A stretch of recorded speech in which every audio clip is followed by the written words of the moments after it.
उत्तर प्रदेश में पहले चरण के चुनाव में मत प्रतिशत में करीब 5.5% की गिरावट से तरह तरह के कयास लगाए जा रहे हैं। आंकड़े बताते हैं कि कम मतदान दोधारी तलवार की तरह होता है। इसका फायदा कभी सत्ता पक्ष तो कभी विपक्ष को मिलता रहा है। अलबत्ता इतना जरूर कहा जा सकता है कि पहले चरण में किसी भी गठबंधन के पक्ष में बयार चलती हुई नहीं दिखी है। पहले चरण में सहारनपुर, कैराना, मुजफ्फरनगर, बिजनौर, नगीना, मुरादाबाद, रामपुर और पीलीभीत में 19 अप्रैल को मतदान हुआ। 2009 में इन सीटों पर कुल औसत मतदान 56.79% रहा। तब सत्ताधारी कांग्रेस को 1, सपा और बसपा को 2 और रालोद भाजपा गठबंधन को 3 सीटें मिली थी।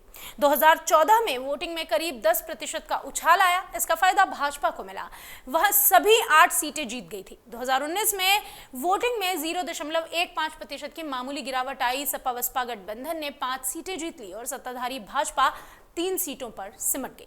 चुनावी विश्लेषकों का कहना है कि मत प्रतिशत कम होने का अर्थ आमतौर पर यह माना जाता है कि मतदाताओं में सत्ता विरोधी रुझान नहीं है और वे यथा स्थिति के पक्ष में हैं। पर साल दर साल चुनावी आंकड़ों के समग्र विश्लेषण से यह निष्कर्ष सही साबित नहीं होता। वर्ष 2004 के लोकसभा चुनाव में यूपी के कुल मतदान में 5% की कमी आई।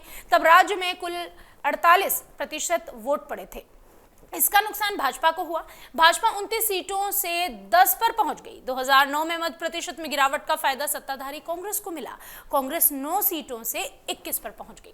Centre for the study of society and politics की एक रिपोर्ट को अगर माने तो आमतौर पर जब मत प्रतिशत घटता या बढ़ता है तो लोग उसके निहितार्थ निकालते हैं, लेकिन इसे लेकर किसी भी तरह की सहमति नहीं बन पाई।